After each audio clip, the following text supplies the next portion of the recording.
Paramashivoham.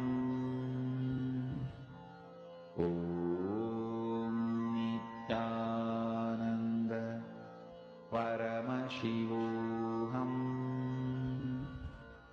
Om Nithyananda Paramashivoham. Om Nithyananda Paramashivoham. Om Nithyananda Paramashivoham. Om Nithyananda Paramashivoham. Om Nithyananda Paramashivoham. Every one of you, bring your entire awareness and complete awareness on that object. So you don't need to do some concentration or anything, but just chant the Mahavakya again and again. Ma Alexander should sit straight when you manifest. Malia Khori, everyone, sit straight. See the object, and Ma Anandeshwari, I can already see that you're starting to manifest, Ma. Intensely just sit and look at that. Don't get distracted. Every one of you, please do not get distracted.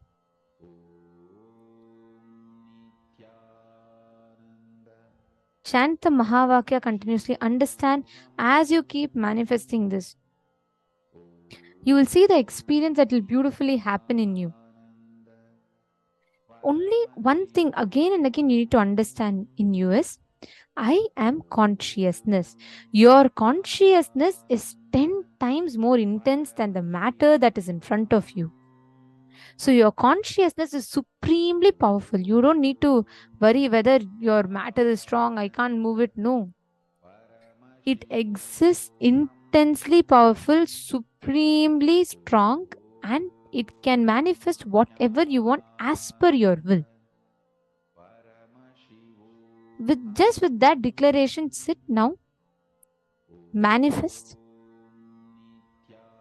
Do not get distracted.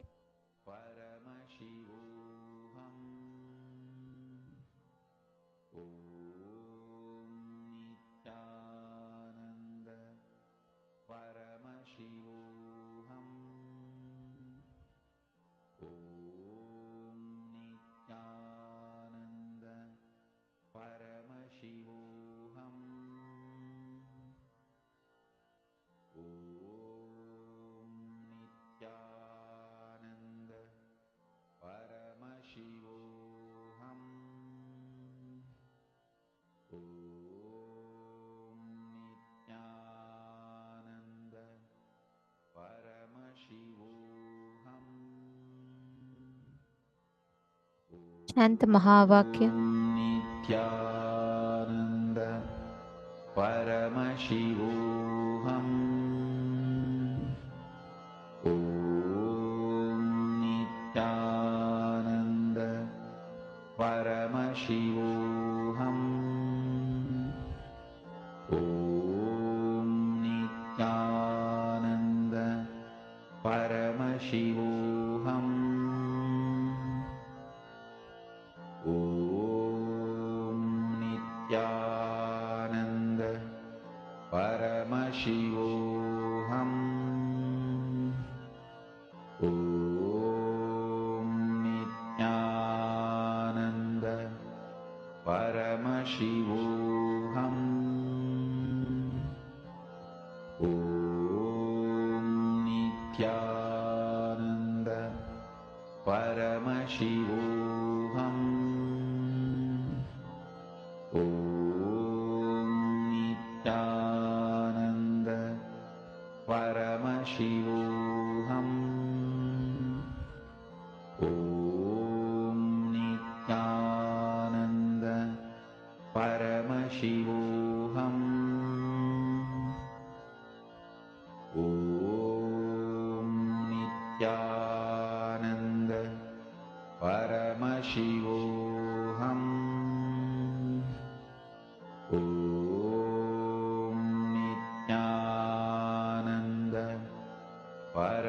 Paramashivoham. Om Nithyananda Paramashivoham. Om Nithyananda Paramashivoham.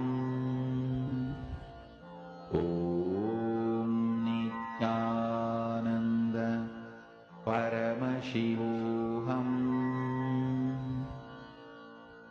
Om Nithyananda Paramashivoham. Om Nithyananda Paramashivoham. Om Nithyananda Paramashivoham. Om Nithyananda Paramashivoham. Om Nithyananda Paramashivoham. Om Nithyananda Paramashivoham. Om Nithyananda Paramashivoham. Om Nithyananda Paramashivoham. Om Nithyananda Paramashivoham. Om Nithyananda Paramashivoham. Om Nithyananda Slowly, please relax. You all can relax. Now, this understanding how you are going to be experiencing that space of Mahasadashiva in you, accessing these ultimate dimensions of the cosmos and enabling yourself to manifest these higher dimensions. Now we are going to be listening to a very, very important session where you will understand about how consciousness, when we say consciousness, how it is all pervading. Consciousness that exists everywhere. Sthavaram Jangamam Vyaptam. A very, very important aspect of consciousness. Let us now listen to the revelation.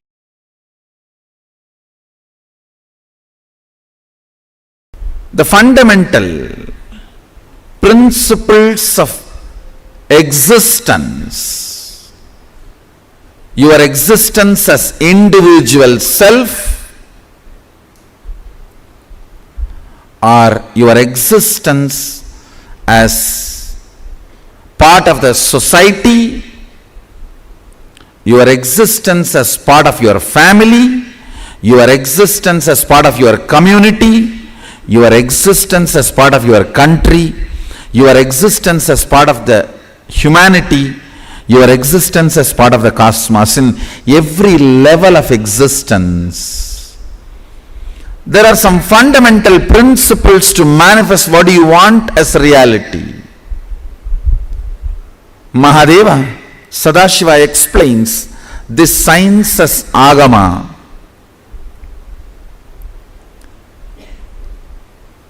So fundamental principle today you need to know for this today's initiation. Understand. See, in the Mahadeva Leelarnava, Shiva Leelarnava, there is a beautiful compilation of Shiva's Leelas, Shiva Leelarnava. One is about Madurai, one is about Tiruvarur, one is about Tiruvannamalai, the various chapters. This whole Shivalila Arnava, beautifully Sadashiva reveals, in every time he assumes the form to manifest certain power, he exemplifies the expression of certain sacred secret. For example, he comes to Madurai and exemplifies the truth and manifests a power. I'll give you one example of one story recorded. Mahadeva comes to eat, which is called puttu in Tamil, a breakfast, roughly equivalent to dry idli or powdered idli. That's the way I should call it. Powdered idli. He comes down to eat puttu from a old lady devotee, and then he demonstrates the power of all pervasiveness, where the Pandya tries to beat,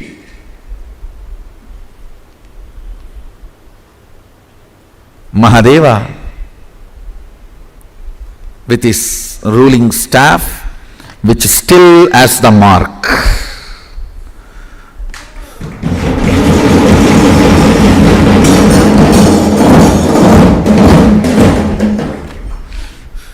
During that incident, Mahadeva demonstrates the power of all pervasiveness. The stick which has hit Mahadeva's back hits the back of all the animate, inanimate beings. Stavaram jangamam vyaptam. Animate and inanimate. Whole thing experiences that stick.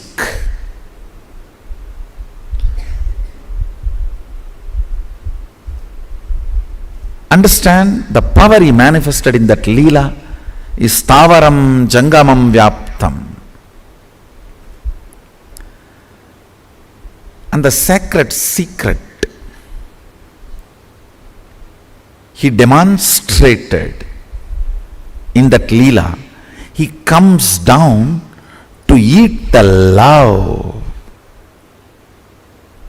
Understand not the pity, but the love.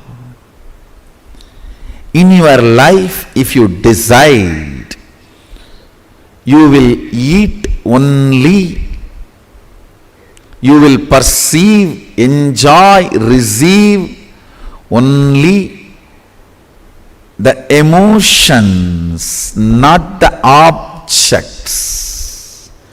You won't care about the matter, but about the experience. You will always be radiating the all-pervasiveness. Understand?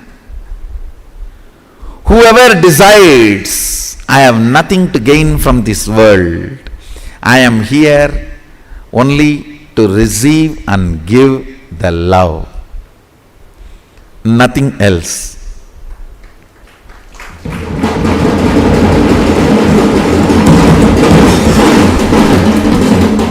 He receives the love of the Vandi, gives her the completion of feeling fulfilled.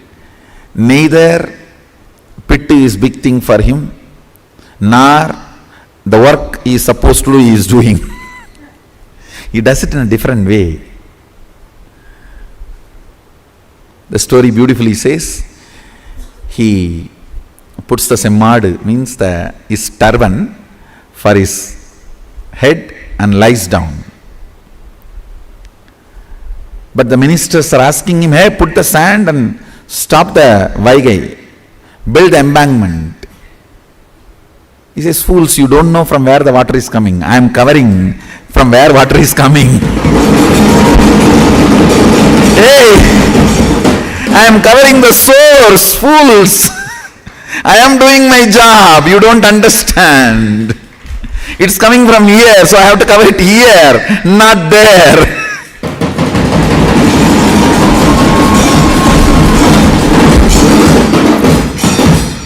He does the job exactly how it should be done because he knows the source of the problem.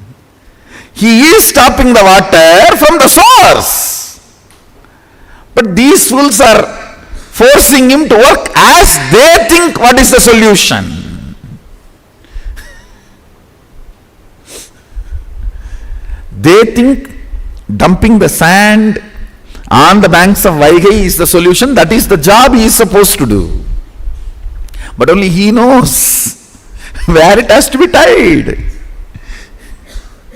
He demonstrates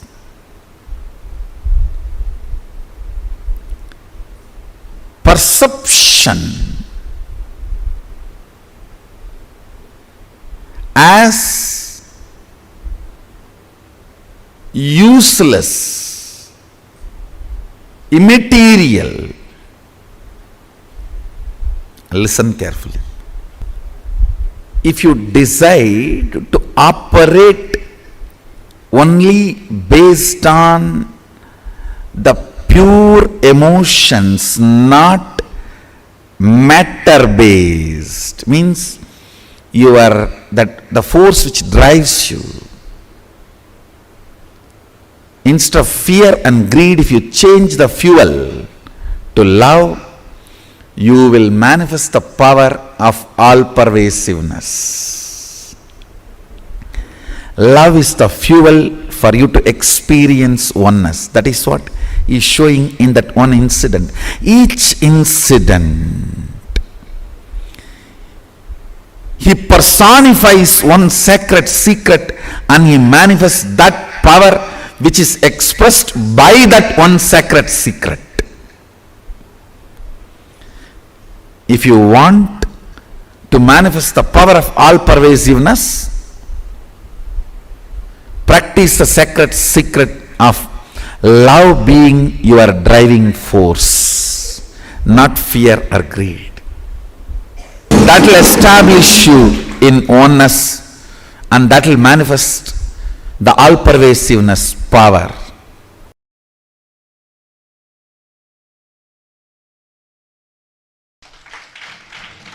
Listen carefully. I'll not only logically establish, I'll establish it experientially.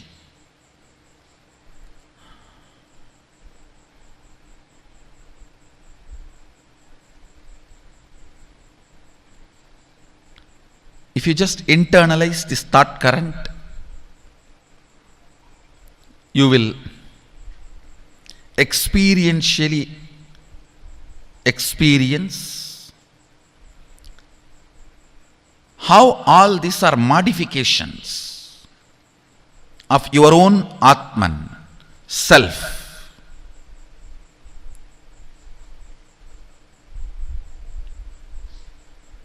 Your own existential experience is only one, your Atman. Everything else is your perceptual experience. Listen carefully. Gold, in its pure metal form, maybe in the form in which it is available for all of you guys to get to see, the biscuit form, pure 999.999 purity, something will be printed on it, it will be like a biscuit form.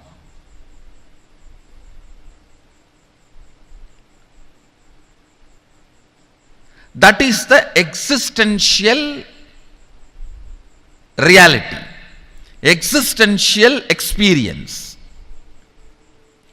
Everything made out of it, whether it is a crown or the earrings or the chain or the udyanam or the ring, everything made out of it.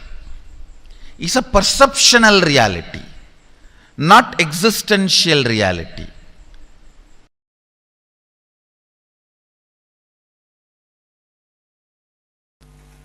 Understand,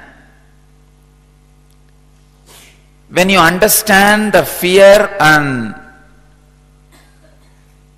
joy, pain and pleasure are illusion and delusion, that very understanding will make a huge change in you. You will feel like the earth on which you are standing is removed. Almost everything will collapse. Allow that collapsing. Allow that understanding to happen. See that the whole thing tumbles down. Whatever you build as your identity suddenly will change. All your strategy planning for your future will suddenly change. All the logic with which you build your life will completely be shaken. Allow that. Do not have the fear. Then what is reality? Allow this tumbling to happen. Allow this shaking to happen. By understanding that our courage, our fear, our greed, our pains and our pleasure all are illusion and delusion. Yesterday I was giving you a beautiful example.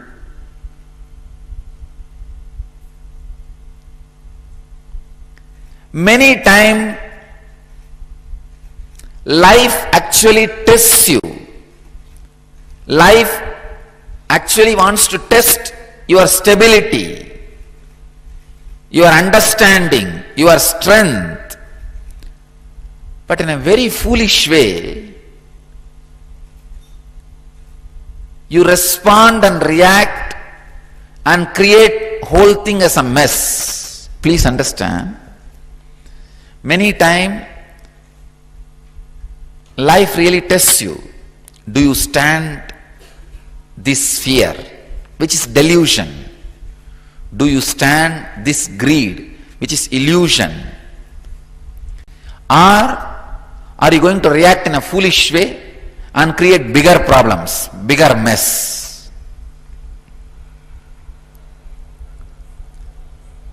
Whenever fears take over you, or greed takes over you, when courage takes over you, when the pain takes over you, look into it. What is the percentage of it is real and what is the percentage of it is illusory or delusory? It may not be in the Oxford dictionary. Let's add in our dictionary. See what is the percentage of it is contributed by the illusions and delusions, and what is the percentage can be attributed to the real incident may not happen in your life. Let me give you a story. I have a story for you. The FBI had an opening for an assassin, so they started interviewing people. After all the background checks, interviews and testings were done, there were 3 finalists, 2 men and a woman. For the final test, the FBI agents took one of the men to a large metal door and handed him a gun. We must know that you will follow your instructions, no matter what the circumstances. Inside the room you will find your wife sitting in a chair. Kill her. The man said, you cannot be serious. I can't shoot my wife. The agent said, then you are not right man for the job. Take your wife and go home. He was sent. The second man was given the same job. He went inside and all was quiet for 5 minutes. The man came out with tears, and to the agent he said, I cannot kill. Then the agent said, you are not the right man. Take your wife and go back home. Finally it was the woman's turn. She was given the same instruction to kill her husband. She took the gun, went into the room, shots were heard, one after another. They heard screaming, crashing, banging on walls. Then all was quiet. The door opened slowly. There stood the woman, wiping the sweat from her brow. Agent asked, what happened? She said, this gun is loaded with blanks. So I had to beat him to death with the chair. Many times life gives you the gun with blanks to test. But unfortunately, you make mess. Stand and see when the wave of fear takes over you, when the wave of greed takes over you, when the wave of courage takes over you, when the wave of pain takes over you, wait, look, see. What is the percentage, the possibility of delusion and illusion? What is the possibility of the real incidents which may not happen? And how this fear is going to impact your ability to handle the real incident if it happens.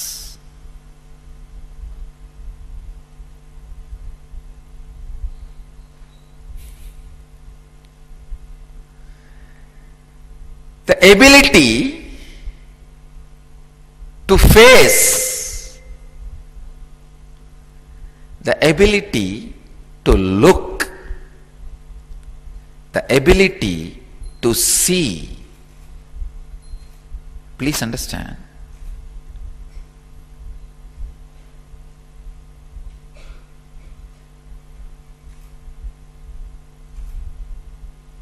Ability to look without being bothered what is reality. Please understand, the moment you have the fear, the questioner, the fear which this questioner is having, what is reality, Swamiji? Means you don't want to let go these delusions and illusions. Don't bother. Let go. Let go. What is reality will flower in you. Allow that flowering. Now don't bother. Now don't worry too much about it. Allow the delusions and illusions to be removed from your inner space.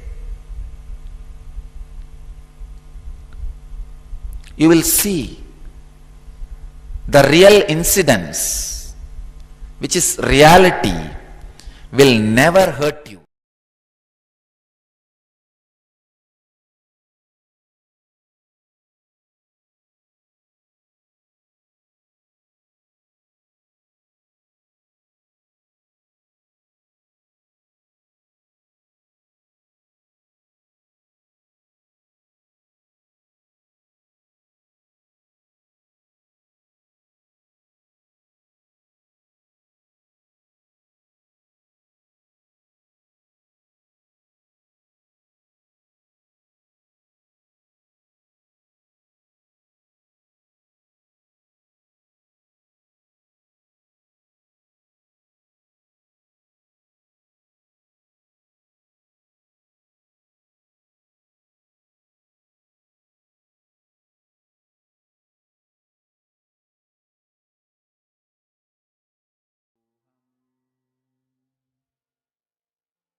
Swamiji so beautifully revealed to all of us about how falling for the delusions and illusions in life, how consistently all of us fail to see the tests that life gives us as just tests.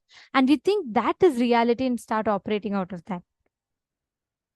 I think the story that Swamiji told in the end summed up the whole thing for us, right?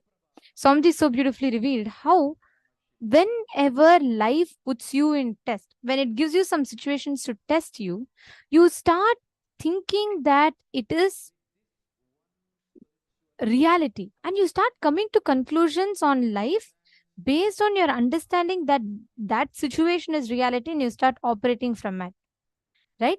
Can I request every one of you to post in the chat, what did you understand, how you let your fear or greed overtake and come in, making you stuck with the reality or those particular pain patterns? Can I request every one of you to post?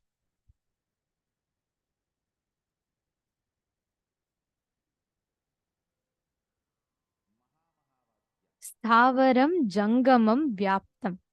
How the consciousness, which is supremely powerful and all pervading, takes you through, which is existing everywhere, puts you into different tests, different situations. Life presents different situations to you. But constantly we put ourselves into fear, into delusions and illusions by thinking what the life presents to us is reality. And that is the one of the biggest problem that most of us are stuck with. You're all catching it? Okay. So now it is time for us to actually understand how it functions. Why do we do that? Where is that exact point where we start cognizing delusions and illusions as reality? Swamiji so beautifully told about the Shiva Leela, right? Where in each form of that Paramashiva comes down in, he exemplifies one of the aspects, one of the powerful cognitions and truths.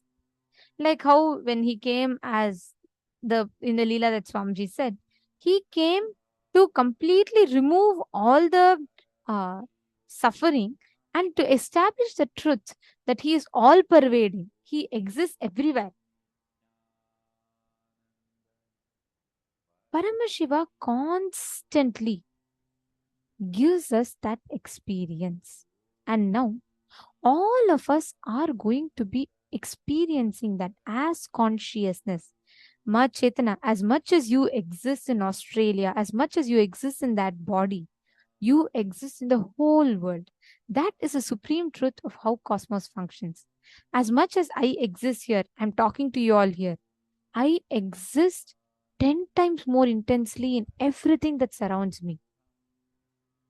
When you understand this one truth of how it is all pervading, you will start manifesting that experience as a reality.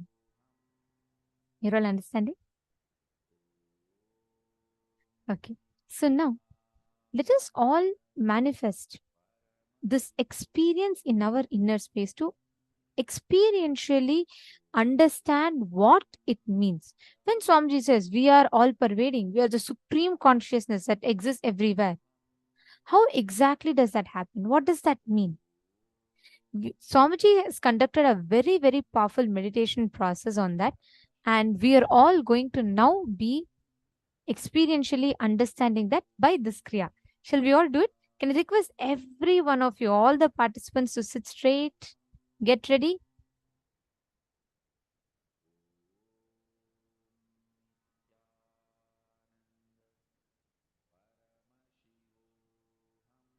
Yes, Ma Lucy has posted, Ma Anita Malhotra has posted, Ma Chetana has posted. Very nice.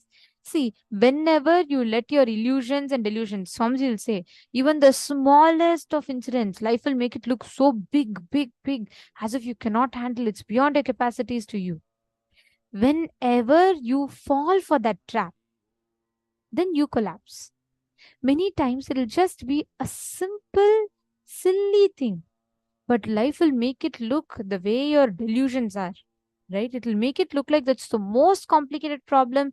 And if it is not happening, it is not going to work out. Everything is going to collapse. Things are all going out of hands and you're not able to manage anything. No, that is only an illusion. In offices and all, they do the fire drill, right? How many of you have experienced these fire drills that they do in the offices, in workplaces, like earthquake drills, fire drills?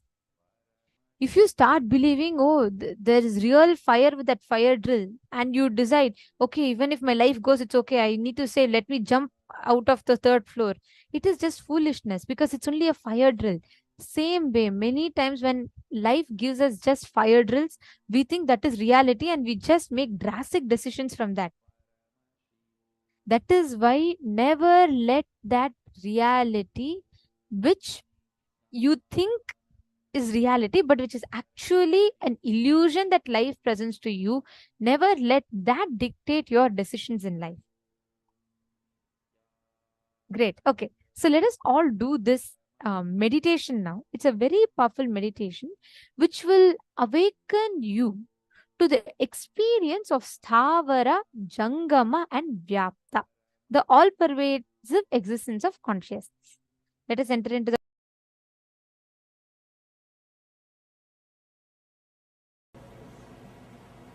Please sit straight and close your eyes.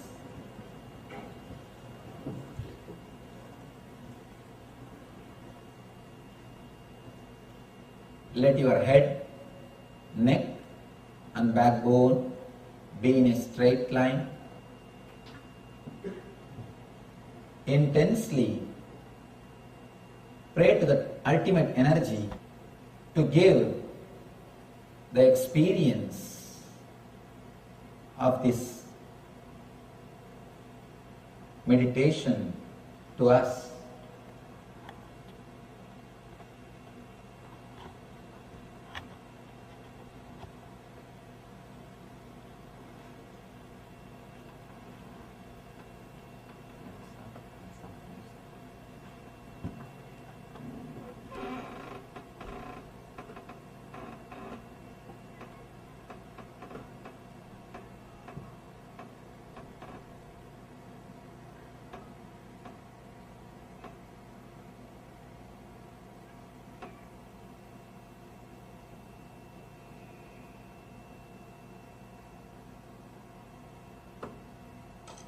First thing, visualize all your senses are completely shut.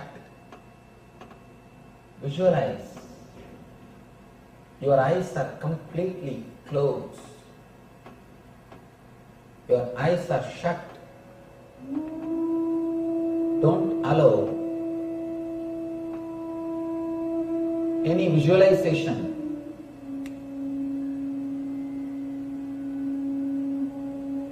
to happen inside your being. Not only closing the eyelids, close the eyes.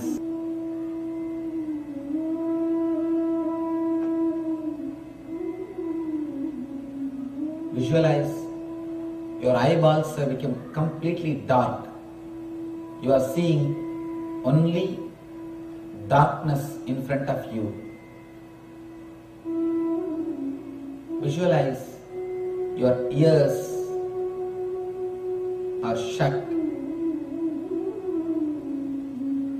Visualize your sense of touch is shut. Visualize your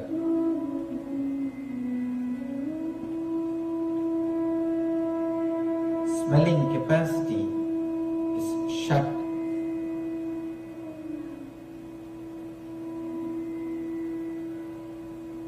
Visualize your taste is shut.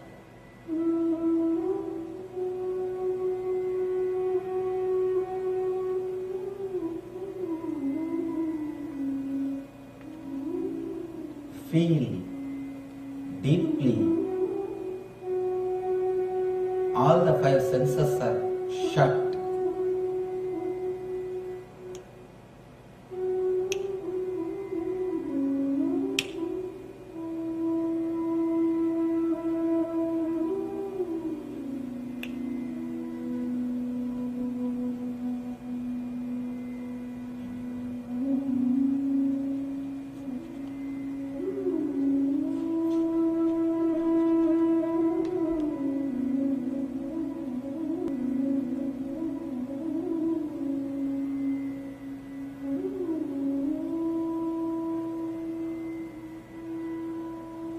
Inhale and exhale as slowly as possible.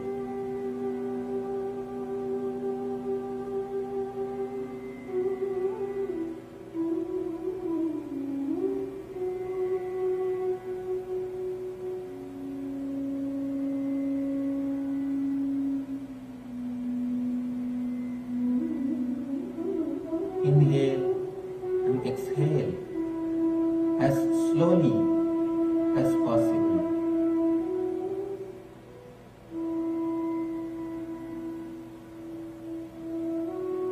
Let your consciousness reside between the two eyebrows. Let your consciousness reside between the two eyebrows in a very relaxed way. Let you be aware of the space between your two eyebrows. Don't concentrate, don't tense yourself. Very relaxed, deeply relaxed awareness. Let your Mooladhara be relaxed.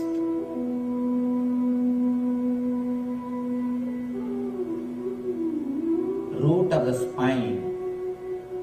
Let your root of the spine be relaxed. Let your Swadhisthana be relaxed.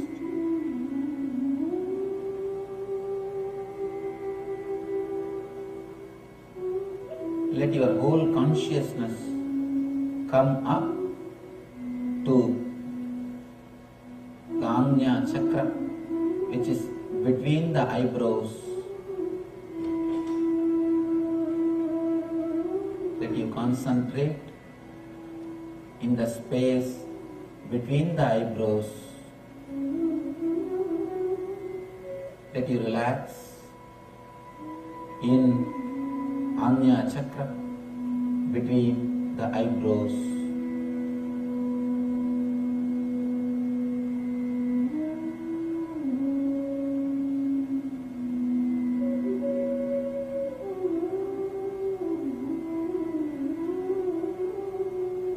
Visualize cool, soothing light in the Ajna chakra, in the space between the eyebrows.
Relax in the same Agnya Chakra between your two eyebrows. Forget about the world. Forget all other parts of your body.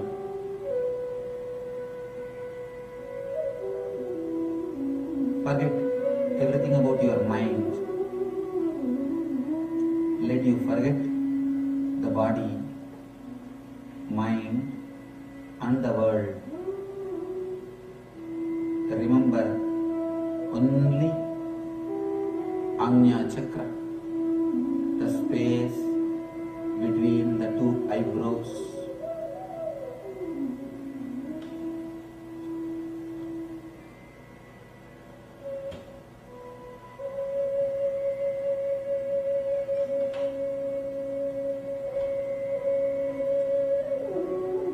Relax in the same space, your Agnya Chakra.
Go deeply into your Agnya Chakra,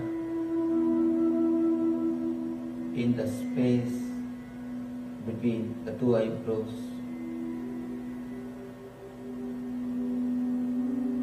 Visualize beautiful, cooling, soothing light.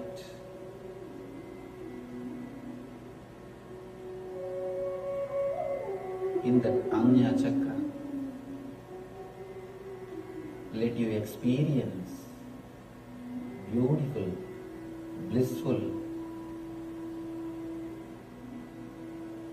light.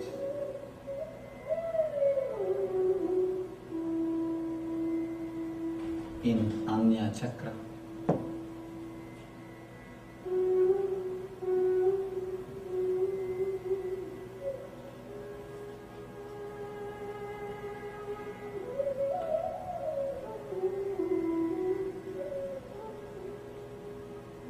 Don't tense yourself.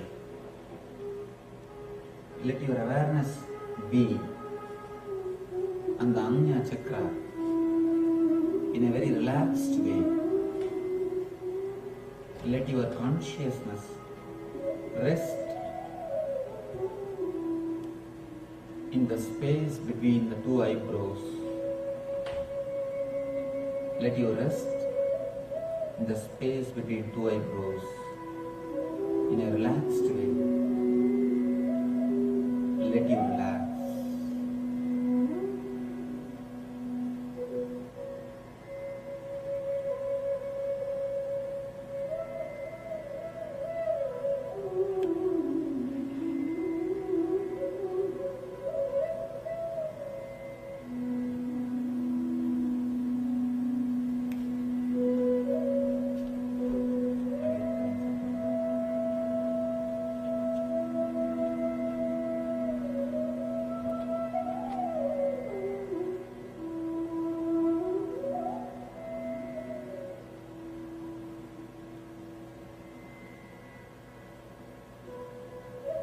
Let you relax in that same space of eternal consciousness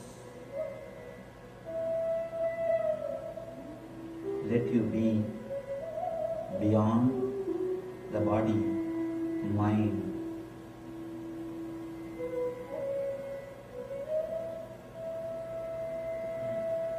Let your intelligence be awakened. Let you work through the eternal consciousness.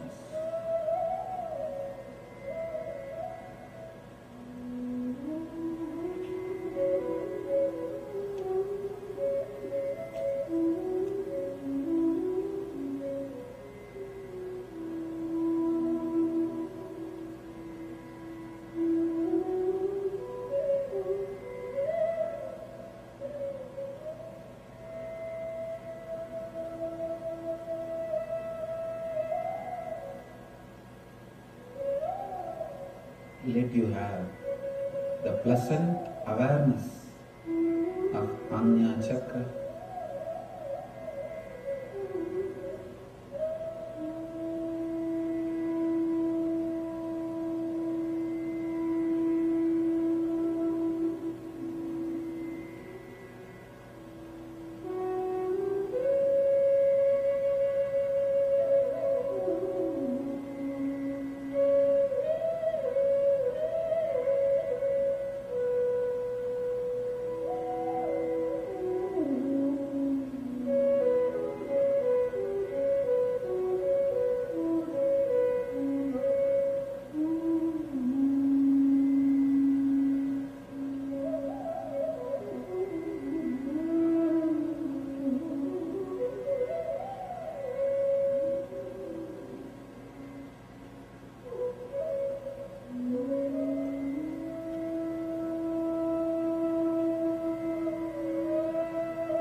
Let you be established in the eternal consciousness.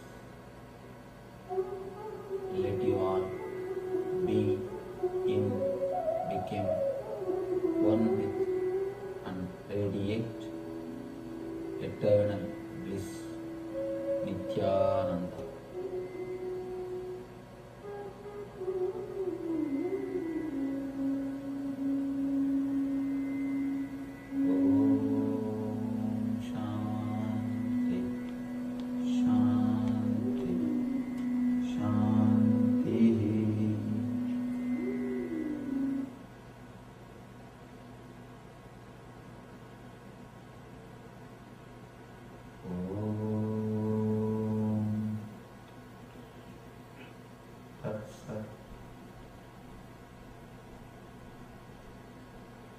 Relax. Slowly. Very slowly. You can open your eyes.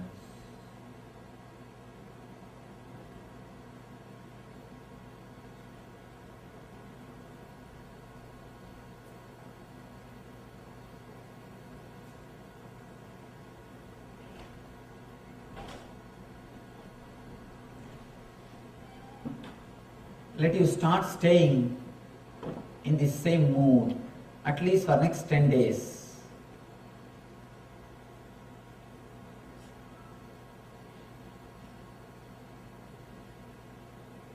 Understand, don't concentrate by force, but the pleasant awareness. When you keep that pleasant awareness around the Anya Chakra, your whole energy will be directed towards the eternal consciousness. You will receive energy from eternal consciousness, from immortality, amritattva. You will not be driven by fear or greed from below. You will be driven from eternal consciousness from above. From below, if you are driven, you are man. From how to connect yourself with the divine energy, how to be driven by the divine consciousness. Let you function through the eternal consciousness. Let you be in and on, become with and radiate eternal bliss. Nithyananda. Thank you. Vasudeva Sudam Devam Gamsachanuramardanam Devagi Paramanandam Krishnam Vande Jagadgurum.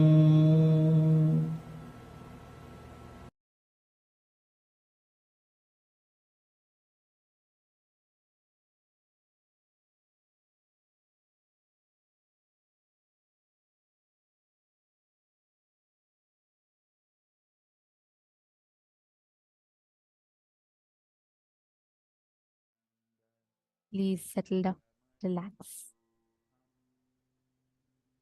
Have a sip of water. The meditation that Swamiji just now led us through.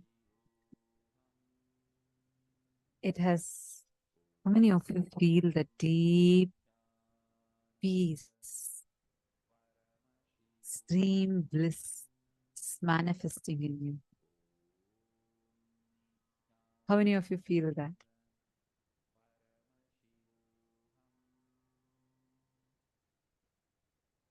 Understand this meditation. Now all of you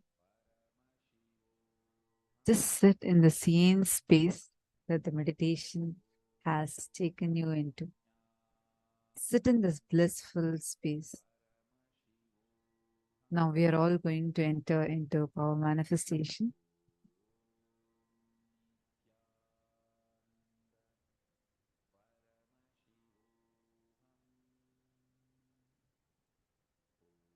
Now, the space of all pervasiveness, sthavara, jangamam, and vyaptam. With that space, all of us, let us all and manifest the power of consciousness. Every one of us sitting here, just sit with just in that experience. The experience of all pervasive, the experience of consciousness exists everywhere. The space, state in which you exist. Right? So every one of you that are there, all the participants, take a few minutes, settle down. You all can sit with your cup of water and drop all the delusions. Understand, Swamiji explained a very important word. All the illusions that constantly put us to blame. Again, these ups and downs. When you believe their reality, you lost the game. If you're feeling on the breaking,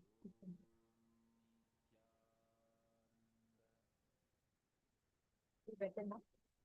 See, in your dream, just because you see a tiger chasing you, you are running in the dream and you're wanting to take a gun and shoot the tiger to save yourself. If you take a gun and actually shoot, you are falling into the trap. Understand? The only thing you need to do at that time is wake yourself up from the dream. If you try to sit and say, okay, the tiger is chasing me, oh my God, oh my God, oh my God, and if you sit, then you will ever be lost in that. The best way is constantly just deciding to not fall into the trap of illusions and delusions that life creates in front of you. Are all of you understanding? Now, with that understanding, let us all start manifesting the power. Don't fall into the illusions and delusions that your mind creates for you when you're not able to manifest powers. Don't fall into the belief, oh my God, it is not going to happen. Don't entertain those thought currents. Sit with the decision to manifest, to experience the breakthrough. Let us all start. Please continue to place a glass of water, literally like a switch, right? Like the whatever you command, it should immediately listen to you and do. That should be the space. Ma Ilzu, Ma Jocelyn. Come on, every one of you, please place the cup of water in front of you.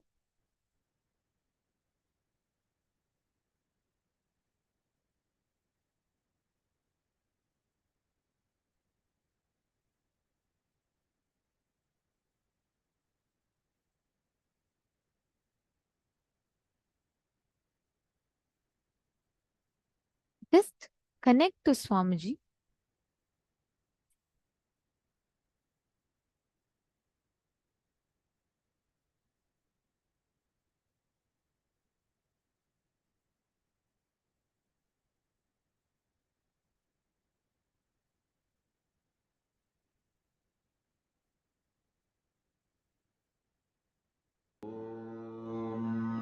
Nithyananda Paramashivoham.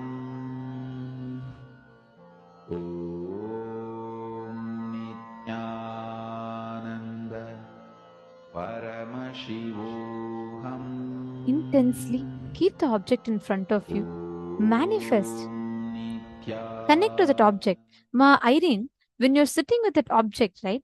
Don't cognize that object as a matter. See, understand that it is consciousness. You are consciousness, like how your brain can command and the object can move. Your hand can move. Same way the object can also move. It is just that decision you need to take in your inner space. Ma Lucy, Ma Liangshu, Ma Jocelyn, Ma Christina, Ma Yilizu, Ma Joyce. Every one of you intensely sit.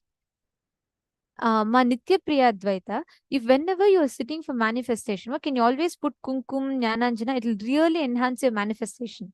The way you manifest, it will increase it twice or it will increase it multiple times.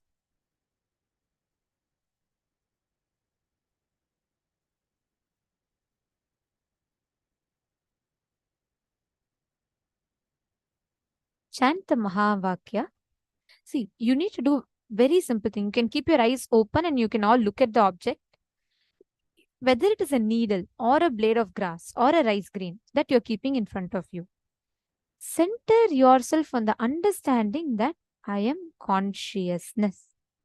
The consciousness in me is more powerful than the matter which is in front of me. When you come to that understanding, conscious conclusion, you will see the way you operate, it will just change. You will see automatically that the exact object in front of you will start listening to you. It will start moving. It will start aligning to how exactly you want it to move.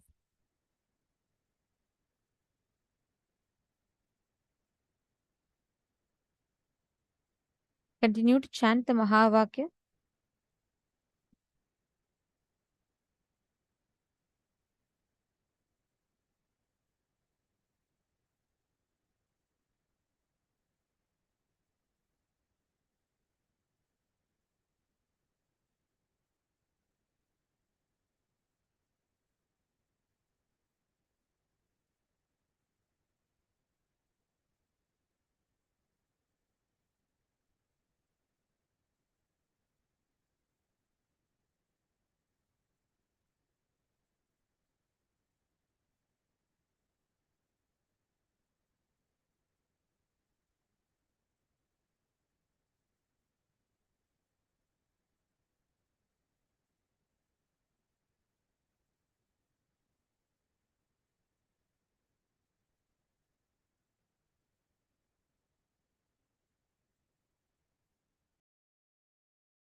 Please relax slowly. Please settle down. All of you can relax.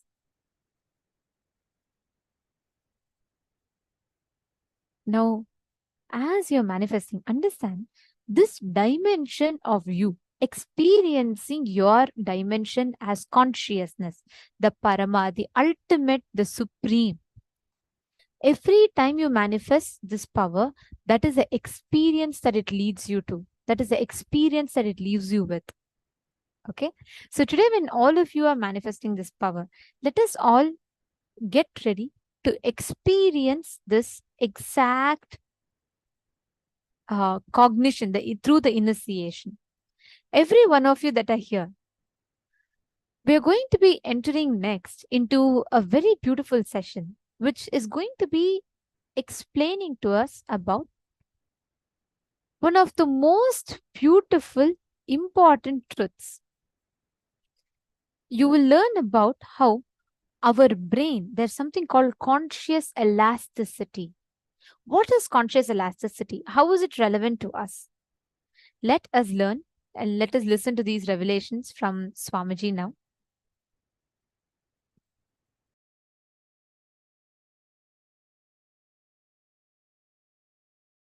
Paramashiva's message from Kailasa. Understanding the multiple dimensions of your existence can coexist without chaos and prioritizing simultaneously, spontaneously in you makes you chaos free, stress free, tiredness free, incompletion free, worry free. Listen, I'll explain. Very simple thing I can tell you. Visualize yourself with the 25 heads of Paramashiva, 75 eyes. Now decide all your problems, difficulties, business, everything. You will think through these 25 heads and find solution. Please listen.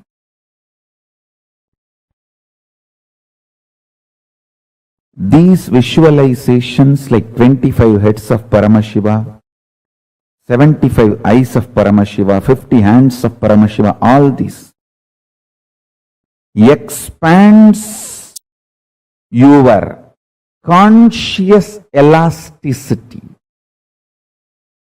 Mark these words. Mark this word. Conscious elasticity means capacity to conceive larger ideas, ideologies, principles, theologies without getting broken or damaged, feeling consistently all the multi-dimensions of your existence and the cosmos is organized, centered on you, your consciousness. Listen. If you feel in the waking state who you are and in the dream state who you are is absolutely unconnected and not even able to have connection, be very clear, it means you are highly stressed and almost broken inside.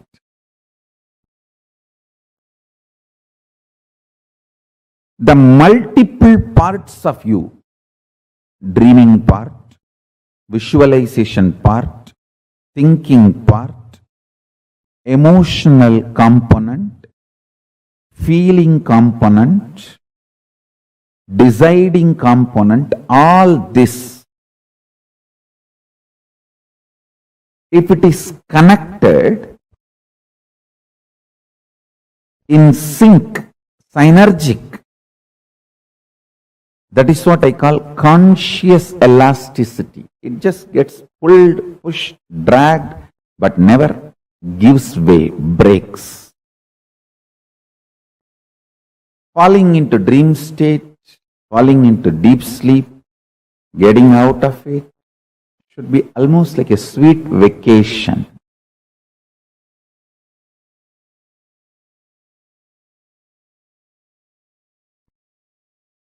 Paramashiva's message directly from Kailasa. Conscious elasticity is ability to unclutch and operate. Ability to unclutch and operate. In Sanskrit, we use the word called Sahaja Samadhi. Ability to be absolutely stress-free, but alive, active, vibrant.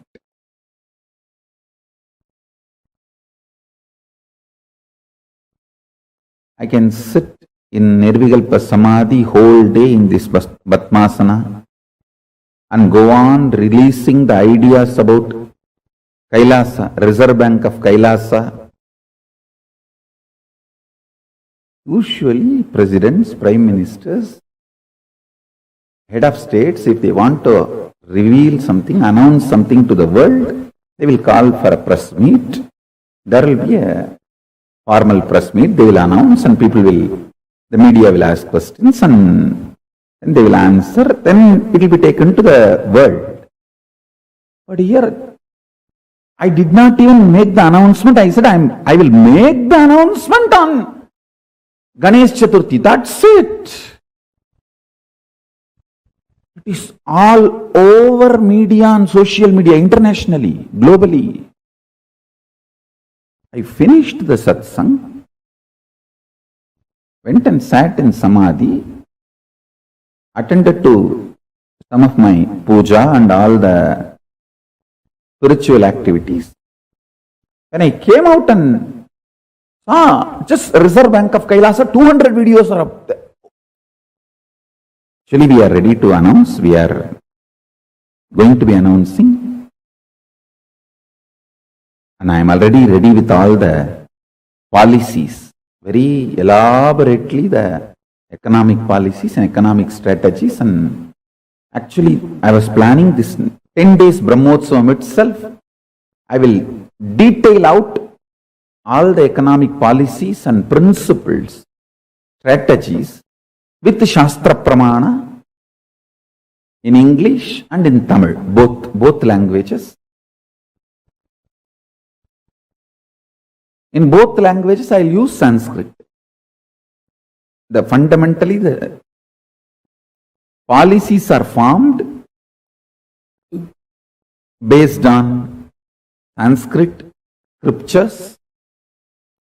So the policies are in Sanskrit, translated in both the languages, English and Tamil, both languages. But only I was wondering, still I am not able to logically understand why this Reserve Bank of Kailasa became so popular, viral.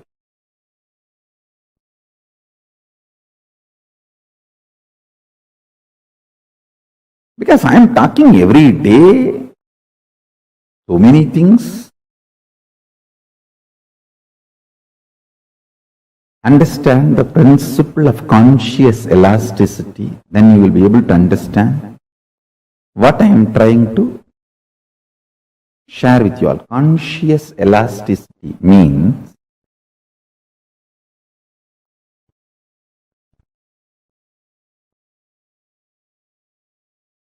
ability to completely unclutch and ability to fully involve, both.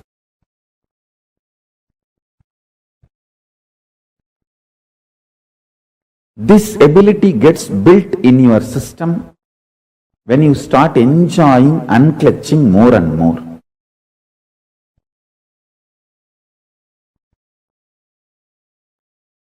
There was a great saint, Ramalinga Vallalar, in South India. He gives a beautiful 3 instruction. Pasittiru, Thanittiru, Velittiru. Means, always body should feel hunger. You should never dump the body with food and seal it up to this.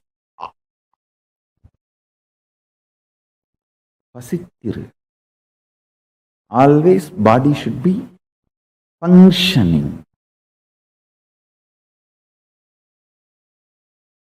alive, hungry, burning.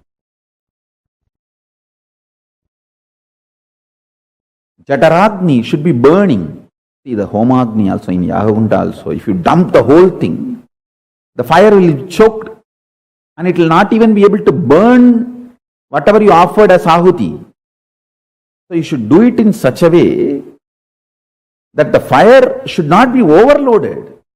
Same way the Jataragni, the fire in your stomach, responsible for hunger, digestion. It should not be overloaded. It should be kept alive, constantly burning, alive.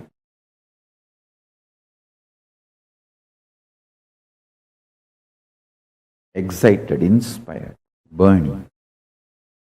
Listen carefully. Pasittiru means keep your body hungry.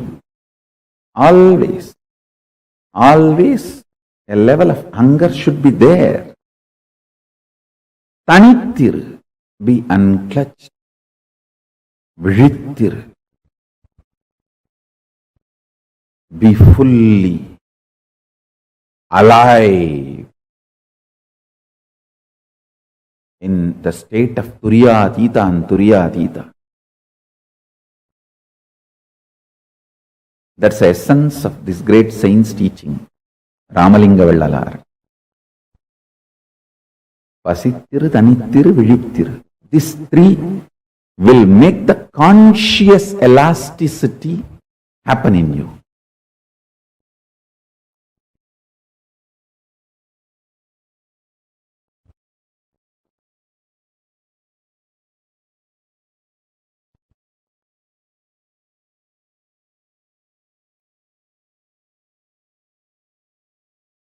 I tell you,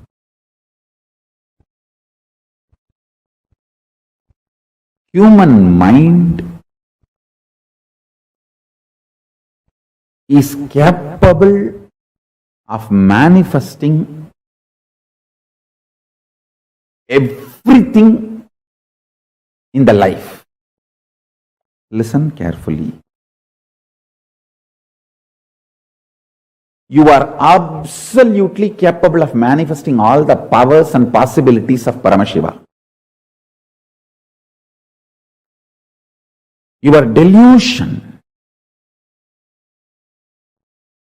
I should say, the delusion forcibly dumped on you by society, your brainwashing education system, actually, society does not want classy people. It wants middle class, mediocre. Because only then it can continue to exploit you and you will be like a sheep. That is why the brainwashing, materialistic education teaches you, if you are absolutely silent, unclutched, you will not be active, enjoying life. If you are active, outgoing, you will not be indrawn. That is stupidity taught to you.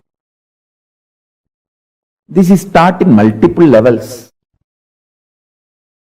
You should always be outgoing, and if you learnt only outgoing, you will collapse in depression. If you learnt only going inside,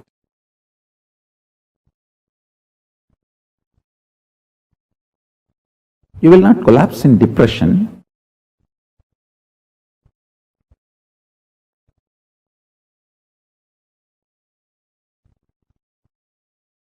Maybe you will be a little impractical with the outer world. But I tell you, real unclutching is neither only going inward nor only going outward. It is expanding your conscious elasticity. The more you learn unclutching, you will have the ability to go inward, and you will have so much excitement and deep involved thinking through. So many celebrities who are absolutely outgoing are depressed and suicidal in their personal lives. Celebrity suicide is not accident. By the fundamental design of the binary logic and Macaulay education and materialistic brainwashing, only outgoing person has to be suicidal. It's not something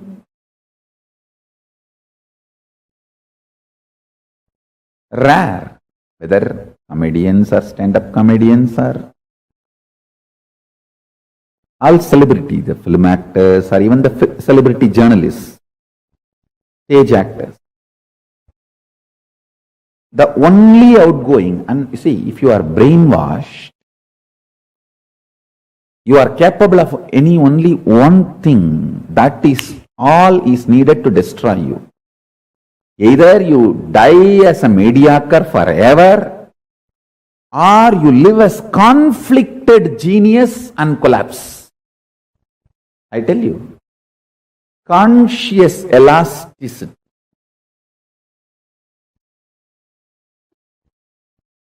capacity to be in absolute Turyadita, in Nirvikalpa Samadhi, and Jakrat, involved. Conscious elasticity means you can catch a thought before it gets formed inside you. Microscopic. And you can see the stars. Telescopic, and know the path it is traveling. Understand? You can catch a thought before it forms inside you. Microscopic. You can see the stars and its path. Telescopic is what I call as conscious elasticity. I tell you, you are simply capable of it.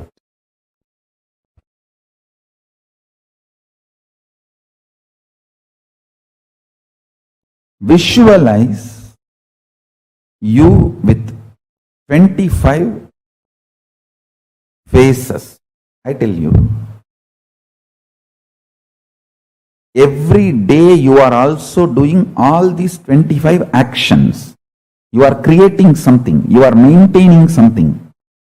You are rejuvenating something. You are pulling yourself out of delusion sometimes. You are liberating yourself sometimes. All these 25 actions you are also doing, but with a lot of conflicts, stress, friction, fight, internal chaos, because You do not understand all these 25 can coexist in a very orderly way. If you can organize your inner space and understand this 25 constantly is happening in you in a very orderly way. Please understand, this next 24 hours,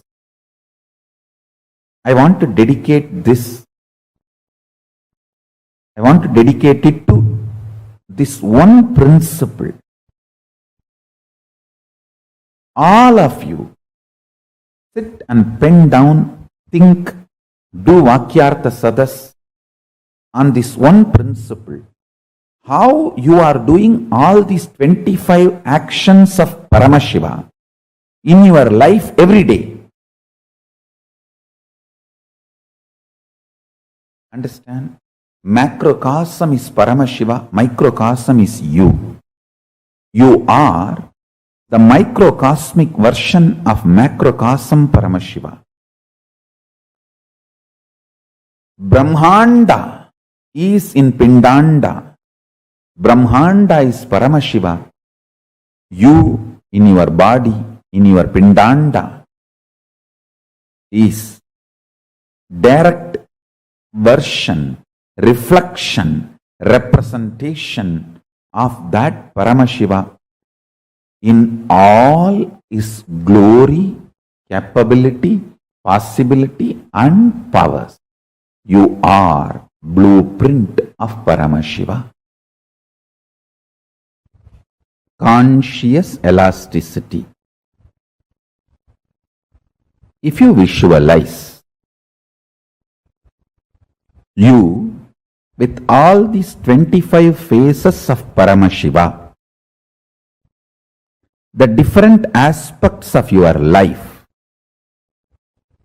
your capacity to keep everything integrated to your consciousness is conscious elasticity. If you feel these 25 phases, heads of Paramashiva is on your head, the neck muscle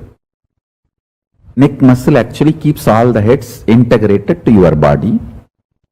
Same way, the conscious elasticity is the neck muscle keeps all these 25 phases and paces of you, keeps integrated to your consciousness. Understand? All of us are doing these 25 activities. You are creating, maintaining, maybe in small scale, destroying, putting in delusion, pulling out of delusion, liberation. All of us are doing. See, when you give a consolation, a loving smile, or a simple loving hug to a friend, you are liberating that person from suffering. So every day, knowingly, unknowingly, all of us are doing all these 25 activities. If you are in chaos, disorganized, you suffer as bandha jiva, bound soul. If you become organized, understand these 25 phases of you is part of you and integrate them. By building a conscious elasticity, you become Paramashiva. Unclutching strengthens your conscious elasticity. Your ability to be a creator or rejuvenator or liberator or destroyer or deluder, all your dimensions will be in sync if you know how to be unclutched.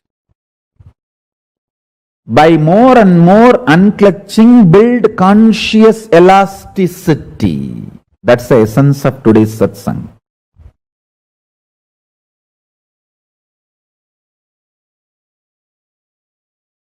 When you actually unclutch not just your thought currents, your liver, your kidney, your intestine, the very elasticity and plasticity of your brain changes. Listen, youth means whose brain still retains the elasticity and plasticity for the new, exciting, enlightening life, intense life. Youth has nothing to do with based on your date of birth, year of birth. Youth means whose brain is plastic enough, elastic enough to manifest the grooves, to radiate enlightenment, excitement, intensity, joy, life positivity is youth.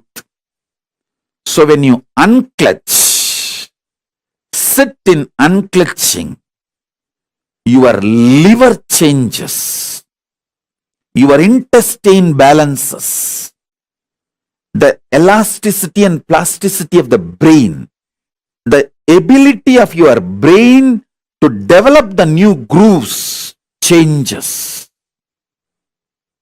It's no more a dead,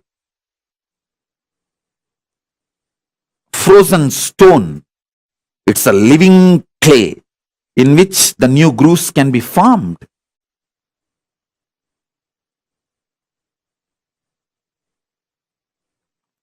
Youth is a person who can get inspired, who can get excited, who can really awaken himself for developing the grooves of enlightenment.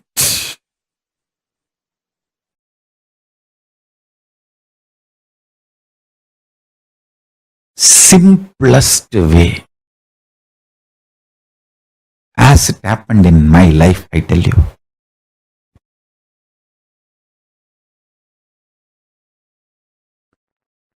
I just know my Guru is Paramashiva and I am committed to him. I'll do it. That's it. Understand? But I know I will be integrated to my Guru and my commitment to my Guru, and not even one second iota of doubt or idea of not doing even appeared. Forget about that thought appearing and then me consoling and denying and saying no, there is no internal struggle. I just know I am committed to my Guru and I will do it. He may not be physically available to me now. That does not mean my commitment to him changes. When your commitment to your Guru changes, even if your Guru is physically alive, even if you are living with your Guru, you are Guru widower. If your commitment to Guru has not changed, you are Dirgha Sumangali, Nitya Sumangali.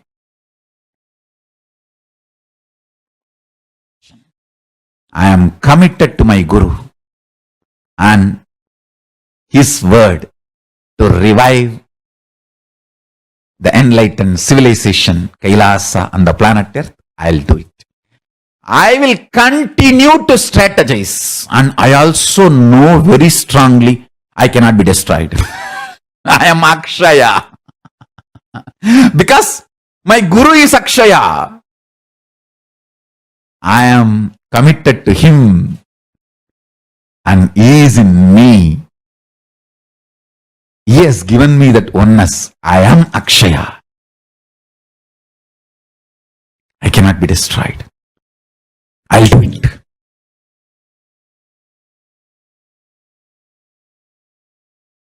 And I am successful in making it happen.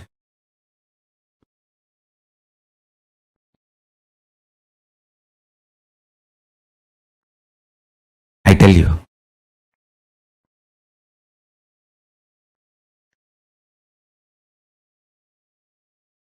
fundamentally, enlightenment is too simple.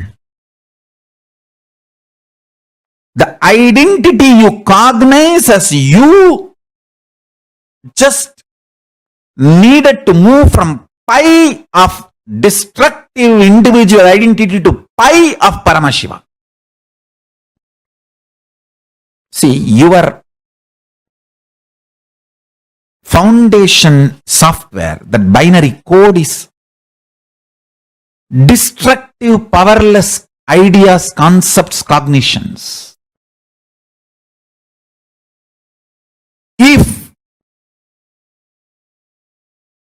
we wake up to the powerful cognitions,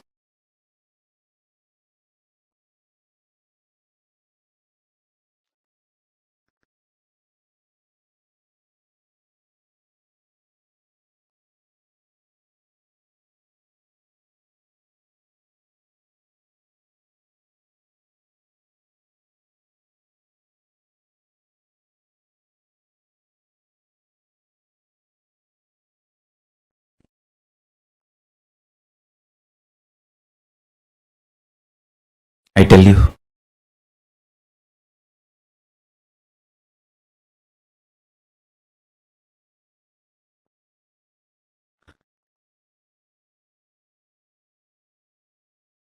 the whole being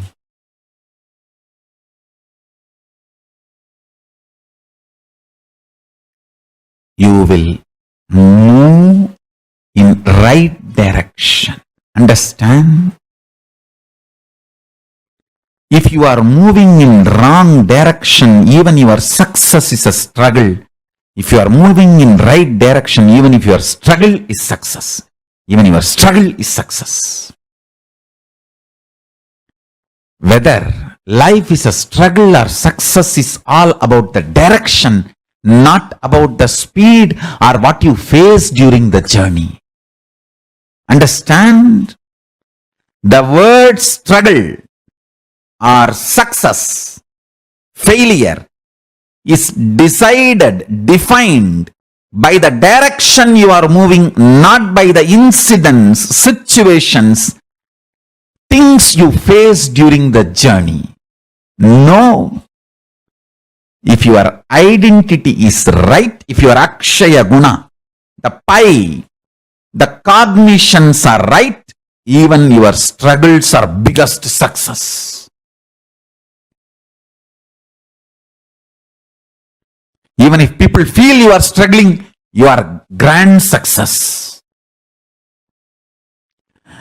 If your Akshaya Guna, core existence is delusion, even if people feel you are successful, you are only struggling. Fail. I can negotiate with whole world for my Guru, but no question of negotiating with my Guru. I'll conquer the whole world for my Guru.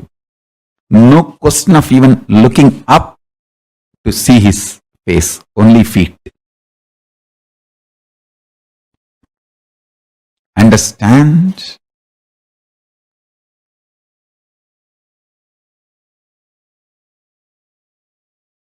Pi of Paramashiva is Guru.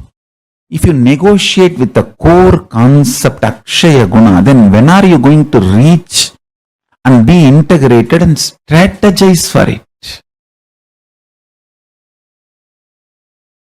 Strategizing for your enlightened identity is living enlightenment.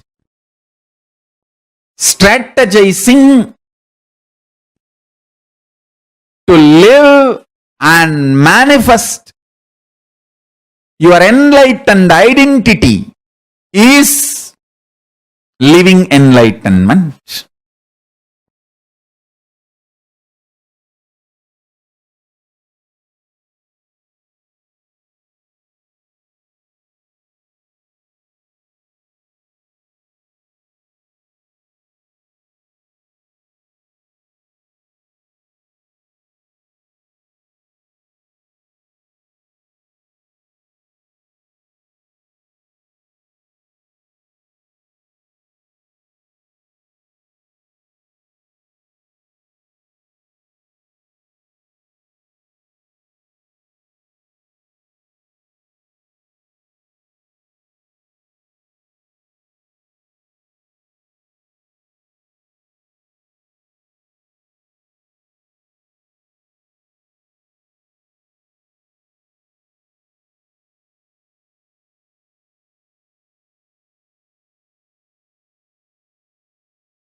elasticity.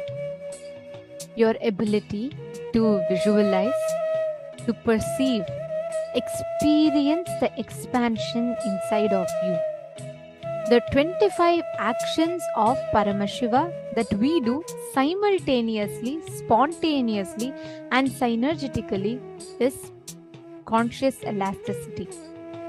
And Swamiji revealed to all of us so beautifully about how this conscious elasticity in us functions. Like, what is the space? What does it mean to have that conscious elasticity, the experience of conscious elasticity? Very sweetly, Swamiji explained to us about how that one cognition that you carry inside of you, like what Swamiji had at the Runagiri Yogeshwara, and cognizing the Akshaya Guna of Paramashiva inside of us, how that increases our conscious elasticity exponentially. Right? So beautifully, Swamiji explained that to us.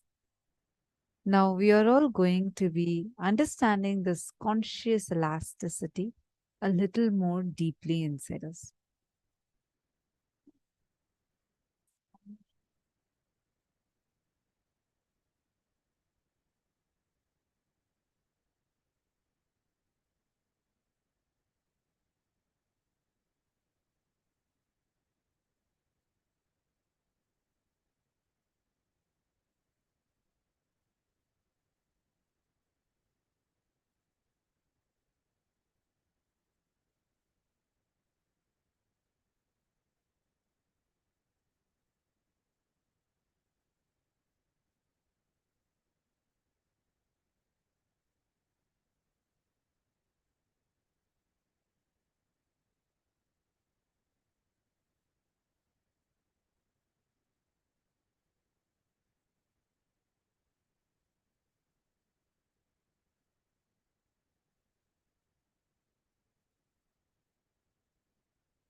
Hope all of you are able to hear us now. Sorry for that audio issue.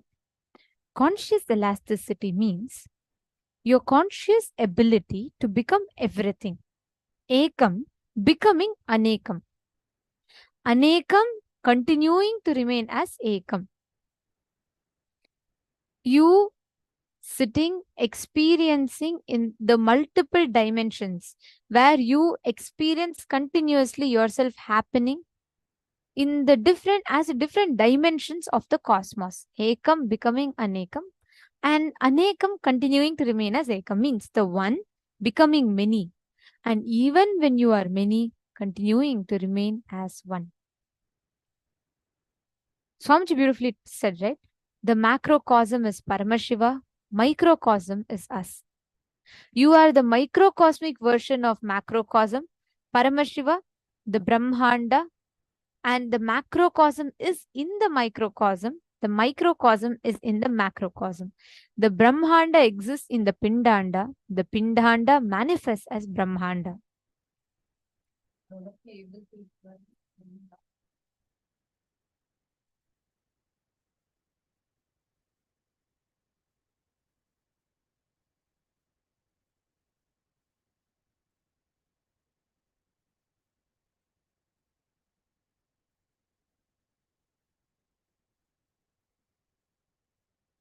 Yes, Ma Anvil is asking what is Ekam and Anekam. Yes. Anekam means multiple. Now, Ekam, one, becoming Anekam, manifesting.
Nityanandam, I hope all of you are able to see us and hear us better now. Nityanandam, are all of you able to hear us now? Okay, thank you. Sorry for that. I hope now the audio is good. So we were explaining about Suma Virupaksha had asked the difference between Ekam and Anekam. See, Ekam means one, Anekam means multiple, like manifesting as everything. See, Paramashiva, one, becoming many to celebrate himself. Ekam, becoming Anekam to celebrate himself is what is his whole manifestation. When you start cognizing that you are Paramashiva and understand how even without us realizing, we are continuously doing the 25 actions continuously in our life. Whether it is Srishti, Sthiti, Samhara, Tirobhava, and Anugraha, all these 5 into 5, the 25 actions continuously we are doing in our lives.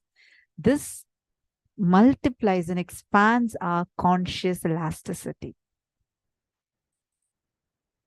Let us understand this more deeply.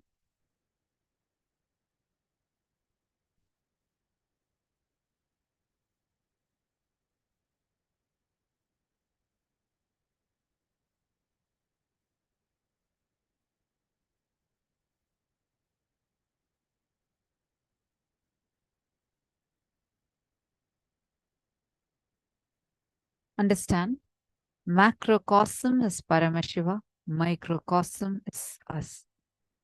You are the microcosmic version of the macrocosm Paramashiva. Brahmanda is in Pindanda. Brahmanda is Paramashiva. Conscious elasticity is our ability to unclutch and operate from the space of unclutching. Ability to be absolutely stress-free, but alive, active, vibrant. Usually we think if we are unclutched, that means we can't do any activity. Many of us carry this as a cognition. Oh, you are in meditation, you are peaceful, then okay, that means you can't really do any much activity. This is a wrong cognition that generally we all tend to carry. But ability to be unclutched, and from that space of unclutching being intensely active. Oh my God, that's how Swamiji is, right? Like literally doing everything, but inside him being absolutely unclutched from everything. That is your conscious elasticity. How stress-free, how unclutched you are, and at the same time, how intensely active you are. That is your ability, your conscious elasticity.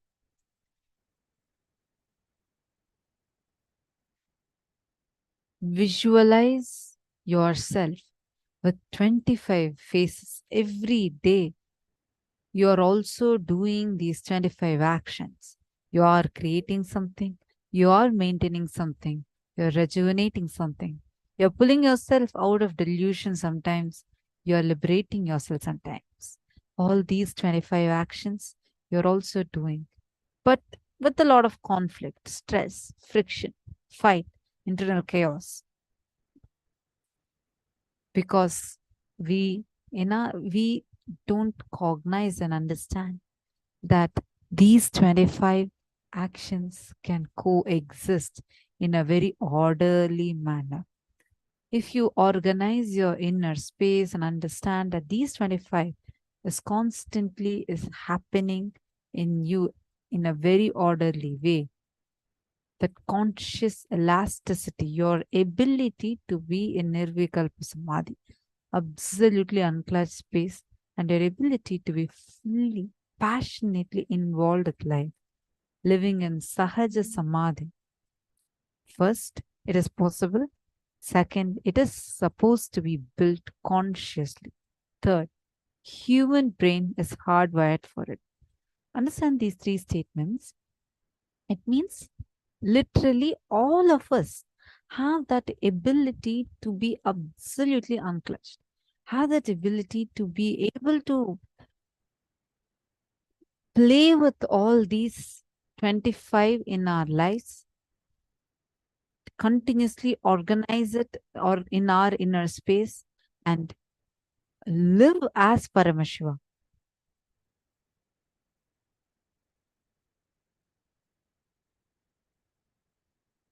All of us have that ability to be able to organize our inner space. See, I'll give you an example. Every day, a simple thing. You see a poor man on the road and you decide to give him some food and give him some more money to be able to buy more food, and you're helping a homeless man. At that particular moment, you are liberating him from that hunger. You're understanding? You are now manifesting that hunger. You're manifesting that liberation aspect by liberating him out of hunger. All of us are doing these 5 into 5, the 25 actions in our life. You're creating, let's say, Nandini Lakhanpal. Let's say she's now creating a new business. It's a creation aspect.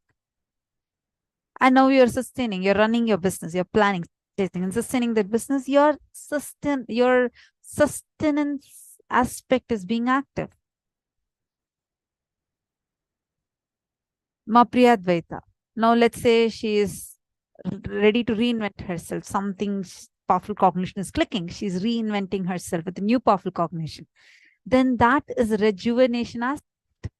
I'm just giving an example. Are you all understanding how these 5 into 5 function in our lives? It's actually not in just a very subtle level. In every level, we are doing these 5 aspects. But the problem is we think that these 5 into 5, these 25 cannot coexist.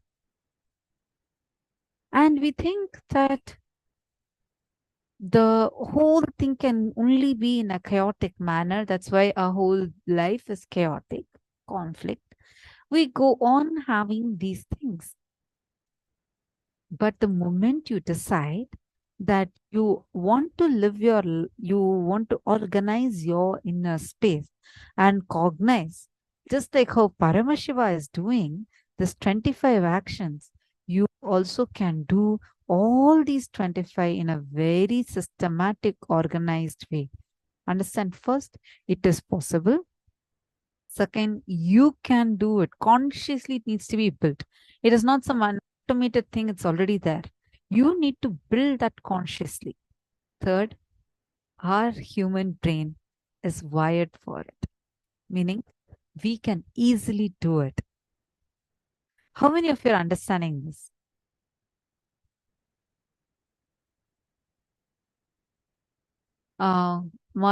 Donna is asking, could you give an example of falling into and pulling out of delusion? Sure.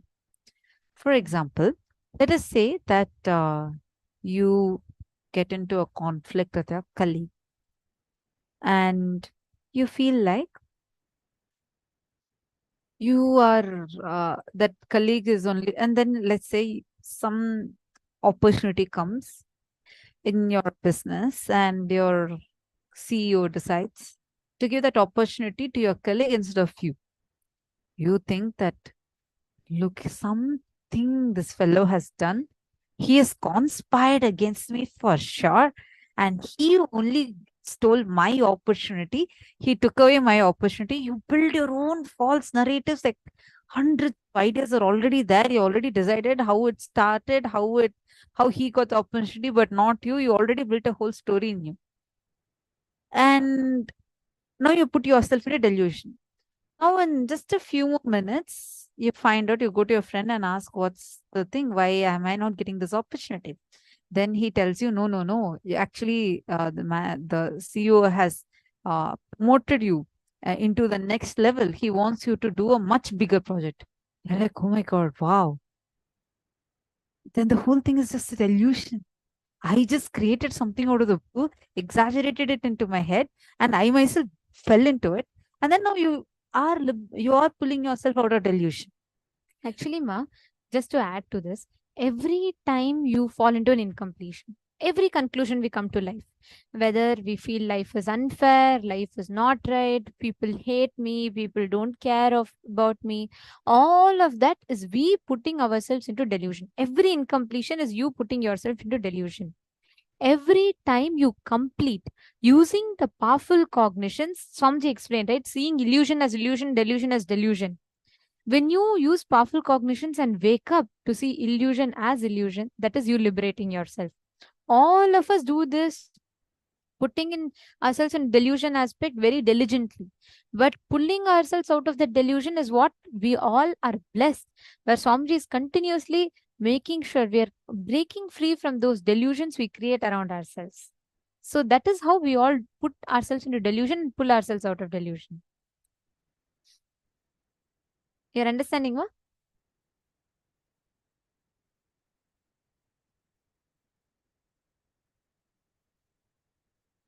Just cognize these first. We will start having, see, one of the most important things that Swamiji teaches is conscious living. Almost 99% of the times we are always in an unconscious way of living. So many of these aspects, we are not even aware what we are doing in our life. First, cognizing these 25 actions of Paramashiva we are continuously doing in our life empowers you from within. You will have so much of powerfulness. You will be the powerful person of your life. You will have the ability to reclaim that conscious sovereignty in your life. Understand every moment through each of these powerful cognitions. Swamiji is empowering us to be able to be powerful. You don't need to be powerless about your life for anything. You have the power, ability to create it as you want, play with it as you want, sustain it as you want, rejuvenate it where you want, put yourself in delusion and pull yourself out of delusion as and when you want. The moment you understand this, you will feel so much of liberation. You'll feel like nothing anymore can bind you. You are just free and expansive. That conscious elasticity that starts manifesting through you would just be so powerful. You will feel, you'll have that powerfulness inside you, which will give you the tremendous courage and boldness to live your life the way you want in a very powerful way. Just cognize, first start sitting to expand this conscious elasticity. Swamiji has given such an amazing technique. Visualizing the 25 heads of Paramashiva. When you start visualizing the 25 heads of Paramashiva, you will start seeing so much of expansion actually happening in your inner space. The conscious elasticity in you starts expanding more and more.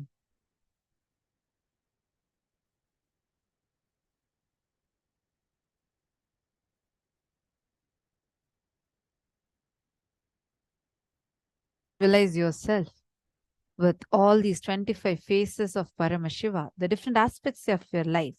Your capacity to keep everything integrated to your consciousness is conscious elasticity.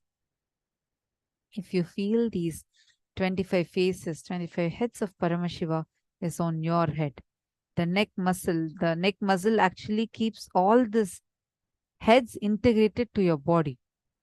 You're creating, maintaining, maybe in a small scale, destroying, putting in delusion, pulling out of delusion and liberation. You are, all of us are doing this. See, if you give a consolation, a loving smile, or a simple loving hug to a friend, you're liberating that person from suffering. So every day, knowing or unknowingly, all of us are doing these 25 actions. Take a few minutes. Now, start writing down how are you doing these 25 actions of Paramashiva in your life every day. Please write down, just list these actions and how are you doing that in your life.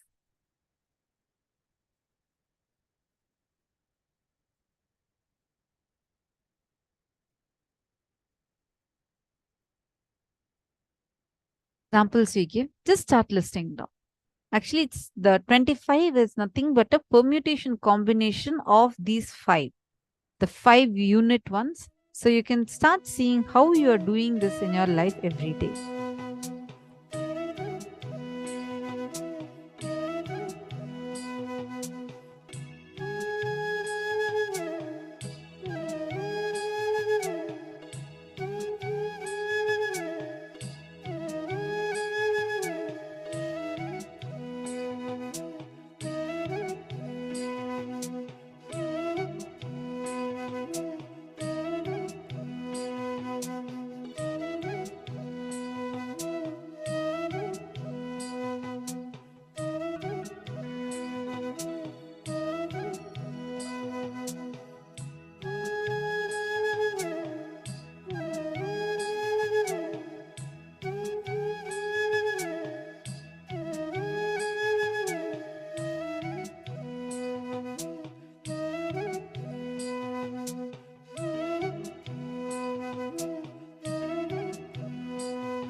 Now, we're going to be doing the next level of consciousness over matter.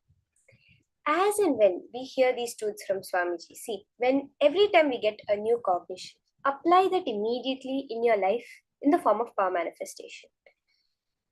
When you do this constantly, that means every truth Swamiji is giving is building up your core cognition of I am Paramashiva. Now we have to understand every truth that Swamiji gives should not sit as one more word in your mind, one more cognition in your mind. All the things that Swamiji tells, every single part, you have to be able to align it and focus it towards manifesting yourself as Paramashiva. That is what power manifestation is, where we take the cognition that Swamiji has given, we take the process, the completion we have done, and manifest it in our life so that it builds up. It becomes actually our cognition and does not sit as an understanding. Okay? Now, let's use this cognition of how your brain has that ability to grasp any truth, to function in any way that you choose it to be. Like, as per modern science, what they say, they have this thing called neuroplasticity in our brain, which is what Swamiji describes at the next level as conscious elasticity. Neuroplasticity is basically that, saying that before scientists thought, okay, originally biologists, scientists, neurologists, they thought that once the brain is set after the age of 7, it's set for life. After that, it cannot be changed. Neurons cannot be regrown or modified. This was a general understanding. Like they say, the heart muscle can never be regrown. What is there in the beginning is what lasts your life. The same way they had the idea about the brain, that once your brain, after the age of 7, new brain cells, new neurons cannot form. But this whole new understanding that came up of conscious of neuroplasticity, which said that, why do you forget things? See, when you make a statement, when any kind of thing happens, now when you look at your room, you see the clothes lying around, you see the objects that are there, your bed, your house, your kitchen items, everything immediately forms a connection in your brain. That's why you're cognizing it.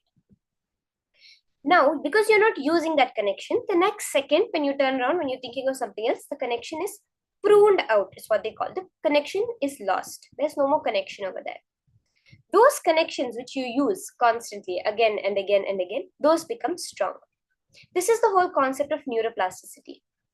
Anything, as per modern science, anything you do for 3 days forms a permanent connection, where you can decide the connections in your brain. Now, what you perceive as your life is nothing but connections in your brain. Now, when we're going to be doing the consciousness over matter, the power of just through our conscious will being able to move matter, the object falling or the object moving is nothing but creating another connection in your brain that allows you to perceive it. Now, since we were small, since we were young, we've been told that no, it's not possible for you to move any. You're taught the laws of physics, Newton's laws, that you have to apply energy. Any object will continue in that state of energy that it is in unless it is counteracted by another energy or runs out of energy. You have these kinds of understandings which you're taught. That is why you're not seeing the manifestation happen. See, by our nature, anything is possible. It's only what we are able to form as neurons from this context when we look at it. So, now when we are doing the power manifestation, you're going to consciously will and decide with Swamiji's initiation to create that neuron in your brain. That's all. It's about understanding, yes, I am Swamiji. I am Swamiji sitting here right now. And he is manifesting through me. When you repeat this, when you repeat it consciously cognizing it, see, when you get a cognition, now, I am Swamiji sitting here. How can I be Swamiji? Question that. When the new thought currents come up, make that as the neuron connection within your brain. Are we all understanding?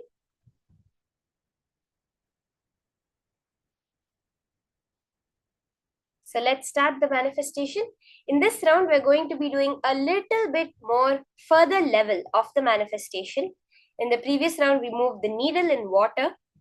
Now we're going to be toppling a water bottle. See, water is very easy to connect to. Understand, your whole body is made out of more than 70 to 80% of water. When you can see, you don't have to cognize it as I'm moving the bottle. You can cognize it as I'm moving the water. I'm moving the air to push over the bottle. Whatever you're able to find as, this is easy for me to do. You connect with it and you do it, okay?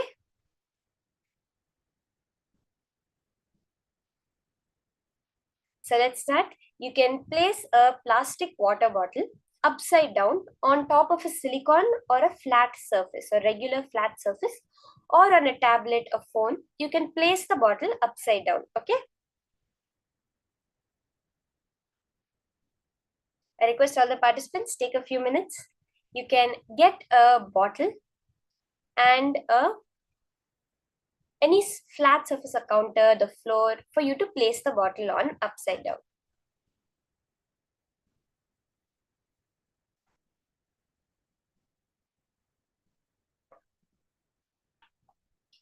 Just take a few seconds and get the bottle for you to do manifestation in this round. Yes, Ma Mallory, if you feel connected to the water, that's awesome. You can just say I'm moving the water, because if the water moves, automatically the bottle will fall.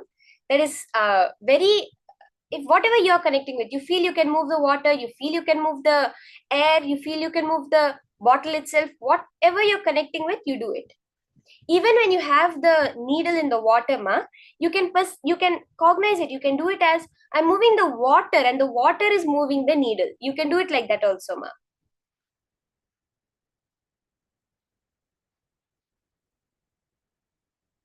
That's a beautiful click you have, ma. If you're able to feel that you're connecting with nature, just do it as if you're connecting with nature and doing it.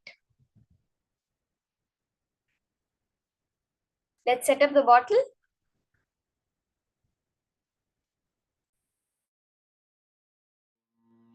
Nithyananda Paramashivoham. Now, when you're doing the power manifestation, keep the bottle and don't be clutched onto that bottle anymore. Place it over there. Now Swamiji is going to move it. When you're getting the thought, please move, please move. Or Swamiji, move the bottle, move the bottle. When you're constantly repeating this, then what happens? You are emphasizing the fact in your brain. You are going over the neurons that the bottle is not moving right now. That's why you're saying, can you please move it? No. When you do the manifestation, remember Swamiji, tell him now, I am going to change my reality through my conscious power. When your brain, when that consciousness is changed, wow, Ma Musu here says manifested. You can place the bottle again and do it once more. Put it on a flat surface, take a video recording of yourself, To wake up in you. and chant the Mahavakya Remember this one powerful for the cognition. bottle to topple over. This Mahavakya puts me in Samadhi. This is spiritual Musu, lullaby for Samadhi. hey, if you're doing the manifestation, do it 21 times. You'll this whole circuit in your brain of consciousness over matter will become permanent. Do it 21 times. Then the manifestation will become a permanent manifestation. You'll be able to do it at any time that you wish to do it. So beautiful.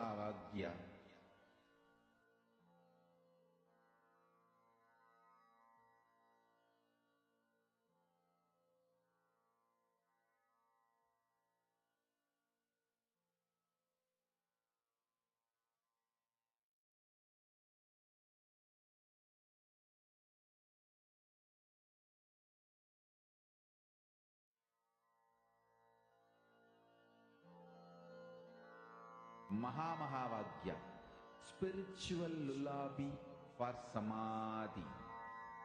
And Suprabhatam, wake up call, wake up song for Paramashivam.